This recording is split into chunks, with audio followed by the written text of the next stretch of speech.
વિદ્યાર્થી મિત્રો, હું પરેશ ડોબરી આપ સૌનું ફરીથી આપણી આ સરસ મજાની યુટ્યુબ ચેનલ નક્ષત્ર કોમ્પિટિટિવ એકેડમીમાં હાર્દિક સ્વાગત કરું છું. મિત્રો, આજે કોન્સ્ટેબલ લેક્ચર નંબર 45 ફરીથી આપણે 45 નંબરના લેક્ચરની અંદર આજે મળ્યા છીએ. ટોપ 10 MCQ સિરીઝમાં જે આપણી T10 લીગ ચાલે છે એ લીગની અંદર. તો એના માટે વિડીયોની અંદર અંત સુધી બન્યા રહેજો. ચેનલને લાઈક કરવાનું, શેર કરવાનું ભૂલતા નહીં અને વિડીયોને લાઈક કરવાનું તો ખાસ ન ભૂલાય ભાઈ. મેથ્સની માથાકૂટની અંદર જે પ્રમાણે આપણે આગળના વિડીયોમાં વાત કરી હતી કે ભાઈ પીએસઆઈનું પેપર એકદમ ઇઝી હતું, પણ આપણે એવી ધારણા કરીને ચાલીશું નહીં. ઓકે, આપણે આપણી તૈયારીમાં રહેશું. ચલો ભાઈ, 5 સંખ્યાઓ છે 12, 15, 18, 20 અને 25 ની સરેરાશ કેટલી? ચલો ભાઈ, 12, 15, 18, 20 અને 25 5 સંખ્યા છે, બરોબર? તો આને તમારે 5 વડે ડિવાઈડ કરવાના થાય. ઓકે, જે સરવાળો મળે એ સરવાળામાં તમારે શું મૂકવાના થાય? તો કે ભાઈ છેદમાં 5 મૂકવાના થાય. તો સિંગલ ડિજિટનો ખાલી સરવાળો મૂકી દો ને. 8 ને 2 10 અને 5 ને 5 10. મતલબ છેલ્લે શું આવશે? મીંડી આવે. છેલ્લે મીંડી આવે. હવે મીંડી આવે અને તમે એને 5 વડે ડિવાઈડ કરતા હોય તો એનો જવાબ શું આવી શકે? બરોબર? તો કાં તો 2 આવે, કાં તો જો મીંડી તો આવશે નહીં એટલે 20 તો આવશે નહીં. કાં 2 આવે, કાં 4 આવે, કાં 6 આવે ને કાં 8 આવે. તો તમારી પાસે 2, 8 વાળા ઓપ્શન છે બધાય. તો આગળ જાઓ. આ 20 થયા એટલે 2 ને 2 4, 4 ને 2 6, 6 ને 1 7 અને 2 વધી એટલે 9. તો ટોટલ સરવાળો થાય 90. 18 પંચા ને 90. તો ભાઈ તમારો કરેક્ટ આન્સર શું આવશે? ઓપ્શન બી.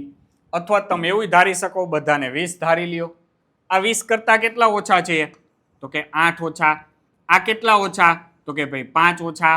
આ 2 ઓછા, આ એટલા જ અને આ 5 વધુ છે. આ બધાનો સરવાળો કરી નાખો. આ 2 ઉડી ગયા. તો -8 અને -2 એટલે અહીંયા શું મળે ભાઈ? -10 મળે. બરોબર? તો -10 ભાગ્યા 5 એટલે -2 થાય. તમે કેટલા ધારી હતી સરેરાશ? 20 ધારી હતી, -2 મળ્યા. 2 કાઢી નાખો, 18. આ રીતે પણ ગણતરી કરી શકો છો. ચલો ભાઈ, તો ઓપ્શન બી. નેક્સ્ટ, 2 ગુણાકાર 3 ની 4 ઘાત એને મલ્ટીપ્લાય 2 ની 5 ઘાત એના છેદમાં 9. જોજો, 9 ને હું આવું લખી શકું, 3 નો વર્ગ. 4 ને મારે 2 ના આધારમાં લખવું છે તો 4 નો વર્ગ છે એટલે 16 થાય. અહીં 4 નો વર્ગ છે તો એ કેટલો થાય? 16. તો 16 છે તો એને 2 ની કેટલી ઘાત લખાય ભાઈ? 4 ઘાત લખાય ને. તો સીધું અહીંયા લખી નાખ્યું. ચલો ભાઈ, અહીંયા 2 ઘાત, અહીંયા 4 ઘાત. આધાર સરખો ને ભાગાકાર છે તો અહીં 2 ઘાત વધે કે નહીં? ઓકે, અહીંયા 2 વધશે. અહીંયા 3 ની કેટલી ઘાત વધે? 2 ઘાત. અહીંયા 4 ઘાત, અહીંયા 5 ઘાત. તો 5 માંથી 4 કાઢો તો 2 ની 1 ઘાત એટલે 2 વધે. કરી નાખો ગુણાકાર. 2 દુ 4 અને 3 નો વર્ગ એટલે આ 9 થાય. તો 9 ચોક ને 36. સીધો આન્સર. તો ભાઈ અહીંયા તમારો ઓપ્શન શું આવશે? Option A is your correct answer. ચલો નેક્સ્ટ. જો મધ્યસ્થ અને મધ્યક અનુક્રમે 20 અને 30 હોય તો બહુલક કેટલો થાય? ભાઈ બહુલક Z ગોતવાનું છે તમારે. ઓકે, તો આના માટેનું તમારું સૂત્ર છે કે Z is equal to 3m minus 2x બાર. આ યાદ રાખવાનું ભાઈ. આવી શકે છે આના રિલેટેડ MCQ. સિમ્પલ, ખાલી તમારે કિંમત જ મૂકવાની છે. ક્યારેક મધ્યક અને બહુલક આપ્યો છે, ક્યારેક મધ્યસ્થ અને બહુલક અને મધ્યક ગોતવાનો કીધો હોય. તો અહીંયા 3 મધ્યસ્થ આપ્યો છે. મધ્યસ્થ એટલે m કેટલો આપ્યો છે? 20 -2 x બાર એટલે કે મધ્યક કેટલો આપ્યો છે? 30.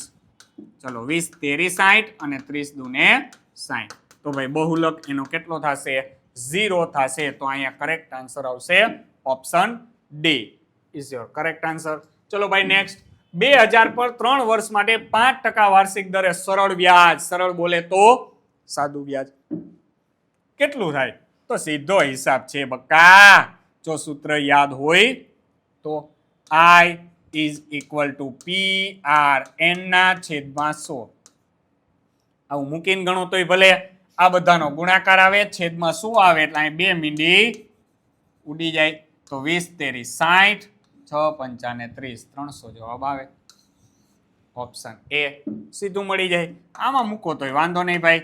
પી એટલે મુદલ 2000, આર એટલે વ્યાજનો દર 5%, એન એટલે મુદત 3/100. ટકાવારી દૂર કરી એના શું આવે? બબે મીંડા ઉડા. 5 તેરી 15 દુને 30 અને 1 મીંડી છે. તો ભાઈ જવાબ કેટલો આવશે? 300 જવાબ આવશે. ચલો ભાઈ બાત ખતમ. Next MCQ number 5. 3/4 ડબલ જેમ એટલે એને ઇક્વલ લખી શકાય x/16. તો જોવો જોઈએ x નું મૂલ્ય શું હશે? અહીંયા જોવો જોઈએ બીજો ગુણોત્તર શું થયો? 4 ગણા થયા કે નહીં? ચોકે ચોકે 16. તો ભાઈ અહીંયા 4 ગણા જ હોય. ગુણોત્તર છે, સમાન મૂલ્યમાં જ વધારો ઘટાડો થાય.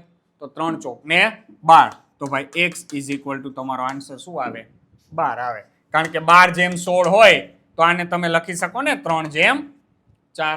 બે માંથી 4 4 ઉડી જાય. બાત ખતમ. ચલો ભાઈ option D. Next MCQ number 6. 36 અને 60 માટે ગુસા. 36 અને 60 માટે ચલો ભાઈ સરખું હોય લેવાનું છે. જો તમને ઘડિયા આવડતા હશે, ખાસ આના માટે તમને 1 થી 20 સુધીના ઘડિયા છે એ આવડવા જોઈએ. તો તમે સીધા શોર્ટ એન્ડ અમુક રકમ છે, અમુક કિંમત છે એ સીધી બહાર કાઢતા શીખી શકશો. તો આને આવું લખાય કે નહીં? 12 તેરી 36 અને આને લખાય 12 પંચાને 60. ચલો ભાઈ બેયમાં સરખું હોય ને એ શું થાય? ગુસા થાય. તો ગુસા બેયમાં કેટલો છે? 12 છે. 12 સમાન છે. જો તમે 2 વડે ભાંગીને કરશો ને તો આટલું જ મળશે. 2 2 અને 3 2 દુ 4 તેરીને 12 એ જ આવશે. બરોબર. આમાં 2 બગડા આવે ને 2 તગડા આવે. આમાં 2 બગડા 1 તગડું ને 1 5 આવશે. વાત પૂરી. સીધો અહીં મળી ગયો. અને જો તમને આ જ બે સંખ્યાનો લસા પણ કહે તો સરખું 12 એક વખત, 3 અને 5. બરોબર. 5 તેરી 15, 15 12 180. તો લસા કેટલો થશે ભાઈ? 180 થશે. વાત પૂરી. તો અહીંયા ઓપ્શન આવશે બી. ચલો નેક્સ્ટ MCQ નંબર 7. 800 ના 25%. ભાઈ આ બે મીંડી ઉડાડી દો, 25 અઠ્ઠાને બહે. વાત પૂરી. સીધો જવાબ 200. કે 800 છે ના એટલે ગુણાકાર, 25% એટલે 25/100. તો આમ કરો તોય ચાલે. બે મીંડી ઉડાડો અથવા 25 ચોકુ 100 કરો તો 800 નો ચોથો ભાગ 200. તો 25 અઠ્ઠા 200.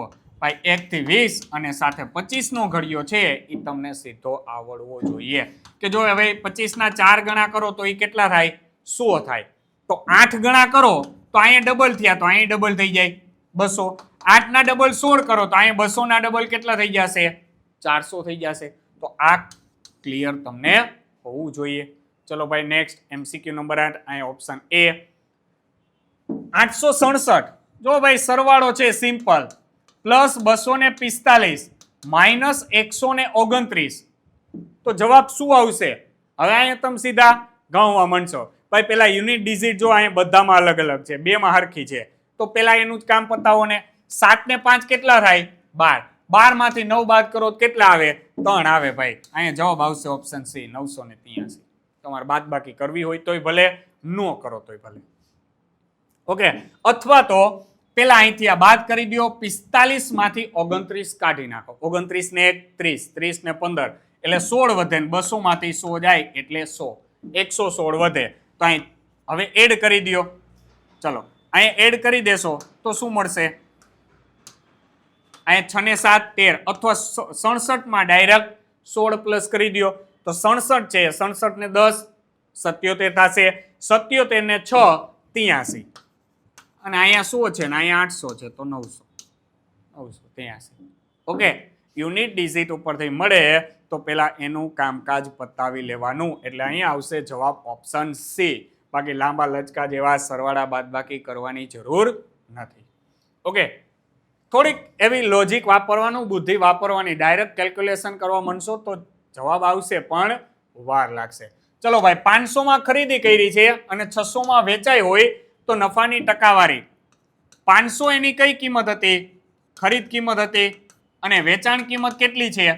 600 રૂપિયા છે. તો ભાઈ 100 રૂપિયાનો નફો થયો. નફો કેટલા રૂપિયા થયો? 100 રૂપિયા. કેટલા એ? નફો અને ખોટ હંમેશા મૂળ કિંમત ઉપર ગણતરી થાય. તો એ ખરીદ કિંમત અથવા તો એને મૂળ કિંમત કહેવાય. તો ભાઈ અપૂર્ણાંક શું બને? 500 એ 100 રૂપિયાનો નફો થયો.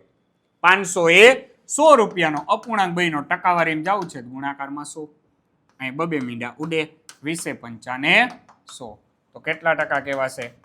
20%. તો અહીંયા ભાઈ ઓપ્શન આવશે બી. કેટલા ટકાનો નફો થશે મિત્રો?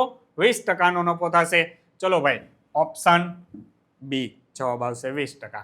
ચલો લાસ્ટ 12, 15 અને 18 નું લસા ગોતવાનું છે ભાઈ. નું લસા ગોતો. કેટલું થશે લસા? એટલે બધું એક વખત. ગુણાકાર આવડતો 15 12 180 થાય તો ડાયરેક્ટ 180 જવાબ આવે જો ખબર હોય તો. અથવા તો આને આ રીતે લખો 4 તેરી 12, આને લખાય 5 તેરી 15, આને લખાય 6 તેરી ને 18. તો લસા ગોતવા માટે બધામાંથી હરખું હોય તો એવું તો એક વખત લખવાનું છે, વધે એક વખત. ચલો આમાંય તગડી, આમાંય તગડી, આમાંય તગડી, એકવાર મૂકી દો. હજી જો અહીંયા 2 દુને 4 અને અહીંયા લખાય 2 તેરી ને 6. તો આ બેયમાંય બગડું છે કે નહીં?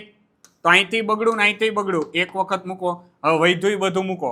અહીંયા વૈધા 2 તો પાછા 2 આવશે, અહીંયા વૈધા 5 તો પાછા 5 આવશે, અને અહીંયા વૈધા 3 તો પાછા 3. ચલો આ 5 દુ 10 થાય છે એટલે 10 ની મીંડી આવશે. 3 દુ 6, 6 તેરી ને 18, 180. ઓકે, આ રીતે લસા ફાઇન્ડ આઉટ કરી નાખવાનું. અથવા તમે ભાઈ જે પદ્ધતિથી કરો છો એમ 12, 15, 18 આવી માથાકૂટ ન કરાય. આ રીતે વિભાજન કરતા શીખી જવાય. જો અહીંયા બેકી સંખ્યા આવે છે 4 અને 6, તો એમાંથી બેયમાં બગડું હોય અથવા તો 6 ચોકને 24 થાય તો એમાંથી અડધા જ લેવાના, બરોબર? 12 લેવાના. ખાલી એક વખત બગડું છે એ કોમન કાઢી લેવાનું. એટલે આ તમારો શું થઈ જાય? લસા. અને જો આનો ગુસા કીધો હોય તો પેલા જો બધામાં સરખું શું આવ્યું હતું? 3 3 3, બરોબર? તો ગુસા કેટલો થાય? 3 થાય. લસા કીએ તો 180 થશે. ઓકે મિત્રો, તો અહીંયા તમારો જવાબ આવશે ઓપ્શન ડી, 180. જો મિત્રો વિડીયો ગમ્યો હોય તો વિડીયોને લાઈક કરવાનું, શેર કરવાનું અને આપણી ચેનલને સબસ્ક્રાઇબ કરવાનું ભૂલતા નહીં. નેક્સ્ટ વિડીયોમાં ફરી પાછા આવા જ કંઈક નવા MCQ સાથે ફરીથી મળીશું. ત્યાં સુધી બધાને Tata, bye bye, C you.